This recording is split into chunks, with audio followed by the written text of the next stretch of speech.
माळ परडी पोताच काय गणात कोण आहे चौघांचं खरं गण गोत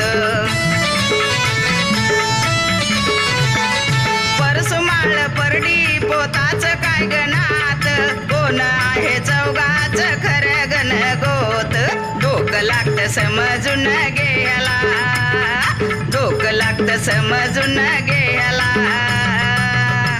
हे नशीब लागतं आराधीन होयाला अग नशीब लागतं आराधीन होयाला